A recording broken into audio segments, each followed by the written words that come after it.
ایک ارسطو کی اسکول آف تھاٹ کہلائی ریشنلزم یا عقلیت، اور دوسری ارسطو کی جو ان سی تھاٹ تھی وہ بن گئی آپ کی حواس خمسہ کے تھرو، تجربے کے تھرو، اور وہ امپیریسزم کہلائی، یعنی کہ تجربے کی صورت میں جو آپ نے علم حاصل کیا، پوری دنیا اس کے مطابق ہی چلتی ہے۔ اچھا، یہ چیز تو ظاہر ہے ایک فلسفے کی بنیاد پہ اور ایجوکیشن کے حوالے سے جو ان سے لوگ چیزوں سے یا اس علم سے منسلک ہیں یا اس چیزوں کو جانتے ہیں، وہ اس چیز کو بہتر سمجھ سکتے ہیں کہ ریشنلزم اور امپیریسزم یا افلاطون یا ارسطو کا کیا کردار ہے۔ اچھا، ایک اور چیز جو میری زندگی میں کسی اور طریقے سے آئی اور مجھے ایک تھرڈ ڈائمنشن کا پتہ چلا، یا تیسرا ایک طریقہ علم کا میرے علم میں آیا، وہ مجھے ملتان سے ملا۔ ہوا کچھ اس طریقے سے کہ 2010-11 کے اندر جب میں ملتان میں ہی تھا تو محترم شیخ صاحب کے ہاں جس طریقے سے عام دوسری جگہوں کے اوپر کہا جاتا ہے درس ہوتا ہے یا ایک تقریر کرتے ہیں جو وہاں کے صاحب ہوتے ہیں، تو محترم شیخ صاحب کے ہاں جب وہ بیان فرماتے ہیں تو اس کو بیان یا درس کی بجائے تعلیم شریف کہا جاتا ہے، اور اس ساری ایکٹیویٹی کو محفل کہا جاتا ہے۔ تو ہوا کچھ اس طرح سے کہ ایک دفعہ اس طرح سے ہم شیخ صاحب اپنا بیان فرما رہے تھے یا تعلیم شریف کرم فرما رہے تھے، تو انہوں نے فرمایا، جو جس طرح سے مجھے یاد رہ گیا اس کا مفہوم، ایگزیکٹ الفاظ شاید آگے پیچھے ہو جائیں، انہوں نے فرمایا کہ جب کسی پہ اللہ تعالیٰ کی طرف سے مہربانی ہوتی ہے تو اس کو وہ علم جو اس کی زندگی سے پہلے کا یا بعد کا آنے والا ہے، یعنی کہ مینس کہ کوئی واقعہ یا کوئی علم جو اس کے پیدا ہونے سے پہلے کا ہے یا اس کی موت کے بعد کبھی ہوگا، اللہ کریم مہربانی فرماتے ہیں جب، تو اس کے متعلق بھی اس کو علم عطا کر دیا جاتا ہے۔ اچھا، میں کیونکہ تاریخ، کہانی اور علم اور فلسفے کا اور نفسیات کا شدائی تھا، تو میرے ایک قسم کے اب یہ سمجھ لیجئے کہ محترم شیخ صاحب نے جب یہ بات کی تو میرے کان کھڑے ہو گئے۔ کچھ عرصہ بعد، کچھ 6 مہینے یا اسی عرصے کے اندر، ایک اور محفل میں محترم شیخ صاحب نے اسی بات کو دوبارہ دہرایا کہ جب کسی بندے پہ کوئی اللہ تعالیٰ خاص کوئی مہربانی کرتا ہے تو اس مہربانی میں سے ایک مہربانی یہ بھی ہو سکتی ہے کہ کسی اور دور کا، ماضی کا یا مستقبل کا واقعہ اس کو دکھایا جا سکتا ہے یا کوئی چیز اس کو دکھائی جا سکتی ہے۔ میرے اندر شدید اشتیاق پیدا ہو گیا کہ اچھا بھی، اب مسئلہ میرا یہ تھا بھی اور ابھی بھی ہے کہ بدقسمتی سے میں اس طرح کا پراپر بہتر مسلمان آج تک نہیں بن سکا جس طریقے کی محنت محترم شیخ صاحب کرتے ہیں، لیکن خواہش پہ ظاہر ہے پابندی نہیں ہے، تو مجھے بڑی شدید خواہش اس بات کی ہو گئی کہ یار کاش میرے ساتھ بھی ایسا ہو کہ مجھے بھی گزرے ہوئے کسی زمانے کا جس کے متعلق مجھے کتاب سے کوئی ریفرنس نہیں ملتا کہ سچا واقعہ ہے بھی یا نہیں، یا کنفیوژن ہے یا اس میں مشکوک لگتا ہے، یا آنے والے دور کے اندر وہ دور کیسا ہوگا، یا کسی ایسا کائنات کا راز مجھے بھی کسی طریقے سے پتہ چل جائے۔ خیر یہ بات ہو گئی، آئی گئی ہو گئی۔ ایک دن ایسا میرے ساتھ واقعہ ہو گیا کہ ایک رات کو میں تقریباً نہ سو رہا تھا نہ جاگ رہا تھا، مجھے کچھ ایسی چیزیں نظر آئیں جو ان ایکسپلینیبل بھی تھیں اور کچھ اس طرح کی سی تھیں کہ میں پریشانی کا بھی شکار ہوا اور حیرت کا بھی شکار ہوا کہ یہ میں نے کیا دیکھا ہے۔ یعنی کہ آپ اس طرح سے سمجھ لیجئے کہ جیسے انسانی آنکھ نے پہلی دفعہ کوئی چیز دیکھی ہو اور وہ اس کے متعلق علم نہ رکھتا ہو تو وہ اس کا ذہن گڈمڈ ہو جائے، یا اس کی جو سی آنکھیں جو سی خیرہ سی ہو جائیں، یا اس کو سمجھ ہی نہ آئے کہ یار یہ میں نے کیا دیکھا ہے۔ لیکن وہ جو سا ویژن کہہ لیجئے یا وہ منظر کہہ لیجئے، وہ اتنا اسٹرینتھ اور اسٹرانگلی میرے سامنے آیا کہ وہ میرے ذہن میں رہ گیا کسی طریقے سے۔ خیر ان دنوں ہی پھر یہ میرا ایم فل وغیرہ کا معاملہ چل رہا تھا، تو میں کتابیں میرا پڑھتا رہتا تھا، چیزیں دیکھتا رہتا تھا۔ تو ایک دن کیا ہوا کہ میں نے کوئی سائنس کی کوئی سائٹ کوئی کھولی ہوئی تھی، یا ویکیپیڈیا تھا، یہ مجھے یاد نہیں ہے اب، تو میں نے ایک تصویر ایک دم میرے سامنے آئی، اور جب میں نے اس تصویر کو دیکھا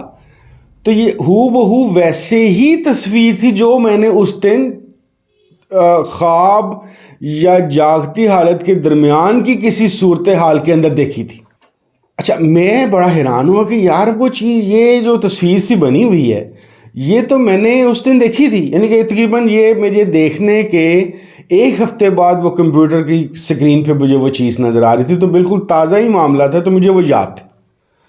اچھا، اب وہ معاملہ، وہ تصویر کس قسم کی تھی؟ وہ تصویر اس قسم کی تھی کہ ایک ارد گرد بلیک سی جگہ، ایک ٹنل سی بنی ہوئی ہے، اور رنگ برنگی قسم کی تاریں یا لائنیں وہ چل رہی ہیں۔ تو اس تصویر کے نیچے لکھا ہوا تھا اسٹرنگ تھیوری۔ میں نے پھر اسٹرنگ تھیوری کو پڑھنا شروع کیا، پھر اس کا بلیک ہولز کے ساتھ تعلق سارا کچھ پتہ کیا، اس کی جو ساری کمپوزیشن اسٹرنگ تھیوری کے متعلق جو ابھی تک جہاں تک سائنٹسٹ پہنچے ہیں۔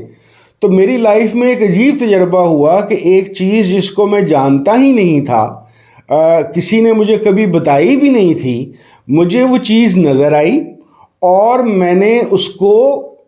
ریئل ورلڈ کے اندر ایک تھیوری کے طور پر کمپیوٹر کی اسکرین پہ بھی دیکھ لیا۔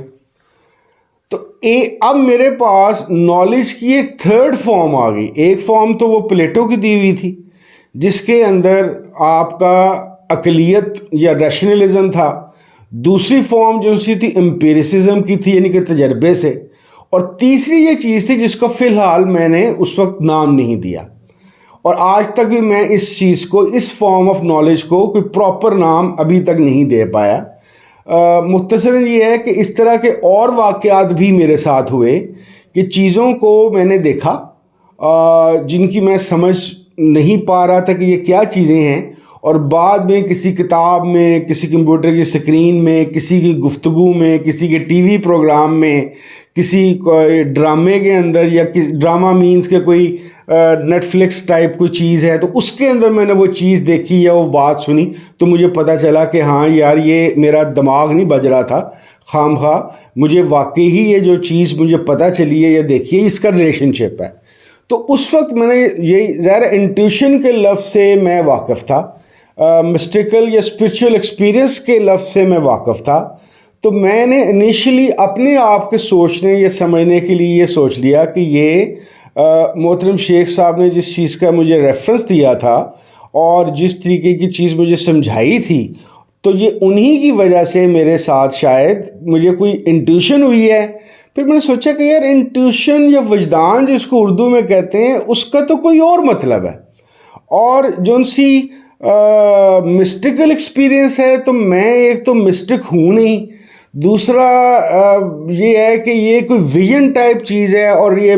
نکل بھی ریالٹی کے اندر آیا ہے۔ اس کے اندر کوئی گاڈ، کوئی گاڈسز، کوئی فرشتہ، کوئی جن، کوئی بھوت، کوئی روح، یہ تو ہے نہیں ہے۔ یہ تو جو چیزیں مجھے نظر آئی ہیں، خاص طور پہ اسٹرنگ تھیوری والی، یہ تو ایک پیور سائنس کی چیز ہے۔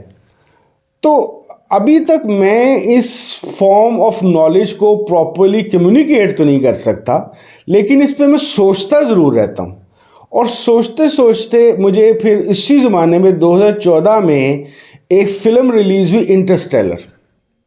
نولان والی جو فلم ہے۔ آئی ڈونٹ نو آپ میں سے کتنے لوگوں نے یہ فلم دیکھی ہوگی۔ اس فلم نے میری اس ایکسپیرئنس کو کچھ ٹرمز دیں، اور مجھے تھوڑا سا حوصلہ ہوا کہ میرا دماغ نہیں چل گیا، بلکہ محترم شیخ صاحب کی وجہ سے میری کوئی ایک دو دفعہ یا جتنی دفعہ بھی ایسے کوئی واقعات میرے ساتھ اس زمانے میں ہوئے، کوئی ایسی رگ کھلی ہے جس کی وجہ سے مجھے نظر آ رہا ہے۔ اب میں اس کو بتاتا ہوں کہ انٹرسٹیلر سے مجھے پتہ کیا چلا، اور یہ ذہن میں رکھنا ہے کہ انٹرسٹیلر ایک ایسی مووی ہے کہ وہ کوئی ڈبہ کھیل تماشے والی صرف مووی نہیں ہے۔ دنیا کے جو بیسٹ اسٹرالوجسٹ، کاسمولوجسٹ ہیں، وہ اس فلم کو 10 ریئلٹی کے نزدیک ہونے کے لحاظ سے 10 میں سے 9 نمبر دیتے ہیں۔ اچھا، اس کے اندر ایک چیز آپ لوگوں نے دیکھی ہوگی towards the and of that movie, اور اگر نہیں دیکھی تو میرا مشورہ ہے کہ آپ یہ ضرور دیکھیے۔ دیکھیں، اس میں چلتا اس طریقے سے حساب ہے، بہت سارے لوگوں نے کیونکہ فلم نہیں دیکھی، تو میں ایک اوور آل جنرل ریفرنس میں بات کرتا ہوں، لیکن میں نے کہاں پہ ایکسٹریکشن کی وہ میں نے آپ لوگوں کو بتا دیا کہ میں انٹرسٹیلر سے ایکسٹریکشن کی۔ ٹائم اینڈ اسپیس کے اندر 4 کوارڈرز کہا جاتے ہیں. ایک اسپیس کا ایکس وائی زیڈ یعنی کہ یہ 3 طرفیں یہ ہو گئیں, اور ایک ٹائم. اس فلم میں ڈسکشن یہ ہے کہ ایک 5ویں رخ بھی ہے, اور وہ جو 5واں رخ ہے وہ محبت کا رخ ہے, اور وہ رخ ہے کہ وہ رخ ان 4 چیزوں سے اوپر ہے. دیٹ مینس کہ اس کو اس طریقے سے سمجھ لیجئے کہ زمین پر ایک ڈبہ پڑا ہے, جب آپ اس کو ایسے کر کے دیکھیں گے تو اس کی ایک گولائی اس طریقے سے نظر آئے گی, یا اس کی چکور پن نظر آئے گا. لیکن جب آپ اس کو ایسے کر کے اوپر سے دیکھیں گے ایک نئی ڈائمینشن سے, تو وہ پورے کا پورا نظر آئے گا. تو وہ جو 5th ڈائمینشن ہے وہ دنیا کائنات میں موجود ہے. اب محترم شیخ صاحب کے ساتھ جو ایک میرا تعلق ہے, یا محترم شیخ صاحب ذرا اتنے 1.5-2 کروڑ لوگوں کے شیخ ہیں, تو میں نے سوچنا شروع کیا کہ یہ وہاں پہ, کیونکہ ظاہر ہے سوچنے سے اور فلسفہ نفسیات لاگو کرنے سے میں باز نہیں آتا, تو میں نے سوچنا شروع کیا کہ یہ کیسے ہوتا ہوگا. تو مجھے یہ بات سمجھ آئی, یعنی کہ یہ جو میکانزم ہے اس طرح کے ایکسپیرینسز کا, یا اس طرح کے علم کا, اس کا میکانزم یا بیہائنڈ دا سین اس کے پیچھے مشینری کیا لگی ہوئی ہے جس کی وجہ سے یہ ہیپننگ ہو جاتی ہے. مجھے یہ سمجھ آنی شروع ہوئی ہے ابھی تک. ابھی میں جس طرح میں نے پہلے بتایا کہ میں اس کو اپنے الفاظ میں ابھی فی الحال پوری طرح بیان نہیں کر سکتا, لیکن جہاں تک پہنچا ہوں, اور مجھے امید ہے کہ انشاءاللہ کبھی نہ کبھی میں اس کو اگر اللہ تعالیٰ نے چاہا تو اس کو ایکسپلین کرنے کے قابل ہو جاؤں گا. فی الحال اس کو میں صرف اتنا سمجھ رہا ہوں, یا اپنے الفاظ میں اس کو اس طریقے سے دے رہا ہوں کہ ہوتا یہ ہوگا. پہلی بات تو یہ کہ اس کا یہ مطلب نہیں ہے کہ اب ایک قوم جتھا اٹھے اور شیخ صاحب کو کہ جا کے کہ شیخ صاحب نے بھی یہ چیز دیکھ رہے ہیں. شیخ صاحب کوئی کوانٹم فزکس, میتھمیٹکس, فلسفی, نفسیات سمجھانے یا پڑھانے نہیں بیٹھے ہوئے. یہ وہاں کی جو چیزیں وہاں پہ بندہ جا کے سیکھ لیتا ہے, یہ اصل میں آف شوٹس ہیں. اصل میں محترم شیخ صاحب اللہ رسول کے ساتھ تعلق اور واسطے کے لیے بیٹھے ہوئے ہیں. ہاں, جو لوگ مذہبی ہیں یا کسی اور جگہ سے اٹیچ ہیں اسپرچولی یا ریلیجیسلی, وہ ان چیزوں کو بہتر سمجھتے ہیں. تو مقصد جو ان سا ہے وہ کوانٹم فزکس سمجھنا نہیں ہے, مقصد اللہ کریم اور رسول کریم صلی اللہ علیہ وسلم سے تعلق بنانا اور ان کے بتائے ہوئے احکامات کے مطابق زندگی گزارنا ہے. یہ باقی جو ساری چیزیں ہیں کہ جی یہ ایکسپیرینس ہو گیا, یہ ایکسپیرینس ہو گیا, یہ ساری کی ساری آف شوٹس ہیں. تو ہوتا یہ ہوگا میرے خیال کے مطابق کہ محترم شیخ صاحب جب توجہ کرتے ہوں گے یا اس کی تربیت ہوتی ہوگی اس بندے کی, تو اللہ کریم کی طرف سے مہربانی یہ ہو جاتی ہوگی کہ اس بندے کا 5th چیپٹر کھل جاتا ہوگا. 5th چیپٹر کھلنے کا مطلب کیوں آسان لگتا ہے, کیونکہ شیخ صاحب جیسی شخصیات, جو خاص طور پہ محترم شیخ صاحب تو سکھا ہی اللہ رسول سے محبت رہے ہیں کہ محبت کو ذہن میں رکھ کر, محبت کو دل میں بسا کر نماز پڑھو, داڑھی رکھو, باقی اسلامی شرعی کام کرو, اخلاقیات کو بہتر کرو, نیک کمائی کماؤ. یعنی کہ جتنا کچھ بھی ہے وہ دنیا, بہترین دنیا اور بہترین آخرت کے لیے اس کی جو فورس ہے یا پاور ہے کیا ہے, اللہ رسول کی محبت. تو جب کسی بندے کے ذہن میں یا دل میں محبت آتی ہوگی تو میرے خیال کے مطابق اس کی برین کی جو ری سرکٹنگ ہو جاتی ہوگی. اب ہم نیورو پلاسٹسٹی کی وجہ سے جانتے ہیں کہ جب ہمیں کوئی نیا تجربہ ہوتا ہے یا کوئی نئی چیز ہمارے سامنے آتی ہے یا نئی ہم چیز کو لے کے چل رہے ہوتے ہیں تو برین کے اندر نیورونز ری وائر ہو جاتے ہیں. اس ری وائرنگ کی وجہ سے ایک نیا چیز ڈیولپ ہو جاتی ہوگی میرے خیال کے مطابق. ابھی وہ کیا چیز ہوگی, یا دماغ کے کس والے حصے کو جا کے ہٹ کرتی ہوگی, یا نیورونز کس والے حصے سے کس والے حصے کو آپس میں جوڑتے ہوں گے جس کی وجہ سے یہ ایکسپیرینس شروع ہو جاتا ہوگا. لیکن کوئی ایسی ہی سرکٹنگ ہے جس کی وجہ سے محبت کا ایلیمنٹ ایک 5واں رخ کھول دیتا ہے, جس کی وجہ سے سپیس کی تینوں ڈائمینشنز ایکس وائی زیڈ یعنی کہ پاسٹ, پریزنٹ اور فیوچر, اور ٹائم،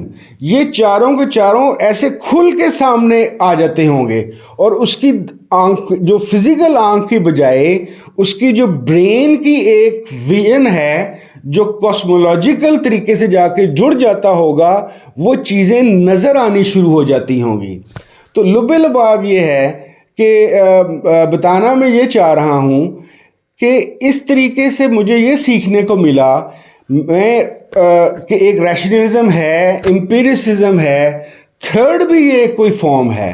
میں اپنے آج سے 2-4-5 سال پہلے تک زیادہ تر ریشنلسٹ تھا، عقلیت پسند تھا، لیکن جو میری عمر بڑھتی جا رہی ہے میں زیادہ امپیریسسٹ ہوتا جا رہا ہوں۔ اور بائی دا وے اتنا فلسفہ، نفسیات، فزکس، کیمسٹری اور اتنی مشکوک قسم کی چیزیں پڑھ کے اور ابھی بھی سوالات کی عادت سے نہ جان چھڑا کے، یہ میں آپ کو بتا دوں کہ محترم شیخ صاحب نے مجھے تھرو امپیریکل نالج ہی اللہ رسول کی طرف لگایا ہے، وگرنہ میرے جیسے بندے نہ داڑھی رکھتے ہیں اور نہ وہ درود شریف وغیرہ کی باتیں کرتے ہیں اور نہ اللہ رسول کی طرف چل رہے ہوتے ہیں۔ تو اس وجہ سے یہ جو تھرڈ فارم ہے، انسانی ذہن کو اس کو سمجھنے کی ضرورت ہے۔ اچھا، چلتے چلتے آخر میں ایک بات ضرور آپ سے ریکویسٹ کرنا چاہتا ہوں کہ اگر آپ بھی علم کے متلاشی ہیں، آپ بھی علم کے سیکھنا چاہتے ہیں، تو ایک صرف اپنے اوپر ضرور مہربانی کیجئے، آپ کو ہر صورت تنگ نظری اور تعصب سے اپنے آپ کو بچانا ہے۔ جو بھی بندہ کام کر رہا ہے، وہ کسی بھی مذہب کا ہے، یا وہ دہریہ بھی ہے یا نیم دہریہ بھی ہے، اس کی کام کی بات، جب علم کی بات اس کی پڑھیں یا سنیں یا دیکھیں تو اس کو علم کے میرٹ پہ دیکھیں۔ اس وقت اپنا مذہب کا ڈنڈا نکال کے اس کے سر پہ مارنے کی کوشش نہ کریں۔ اب بہت سارے یہ لبرلز یا دہریے جن کو کہتے ہیں، ویسے میرے خیال میں لبرلز دہریے نہیں ہوتے جو مجھے انڈرسٹینڈنگ ہے اصل میں ٹرم میں، یا جو نیم دہریے جو ان سے ہوتے ہیں، یہ سارے کے سارے تو اب مولویوں سے بھی زیادہ سخت مزاج اور غلط زبان استعمال کرنے والے ہو گئے ہیں۔ میری ایک درخواست کو ضرور ذہن میں رکھیے گا پیارے بھائی اور بہنوں اور دوستوں، اور میری آپ لوگوں سے بڑی دردمندانہ قسم کی اپیل ہے کہ یہ ذہن میں ہمیشہ بات رکھا کریں کہ آپ جتنے زیادہ با ادب اور محبت والے ہوں گے، اتنا ہی علم کی برکت آپ تک پہنچے گی۔ میں نہیں سمجھتا کہ ایک سخت مزاج والا، دلوں کو دکھانے والا، لوگوں کا ٹھٹھا اڑانے والا، لوگوں سے مذاق کرنے والا، ان کی علمی حیثیت کو نیچا دیکھنے والا، ان کے عقائد کے متعلق بری باتیں کرنے والا کوئی باقاعدہ بہتر علم حاصل کر سکے گا۔ آپ کو تنگ نظری اور تعصب سے جتنا زیادہ اپنے آپ کو پاک کر لیں گے، انشاءاللہ تعالی علم آپ کے لیے بہتر راستہ آپ کے لیے خود چنے گا اور آپ کو اس پہ ویلکم کرے گا۔ بہت شکریہ۔ السلام علیکم ورحمۃ اللہ وبرکاتہ۔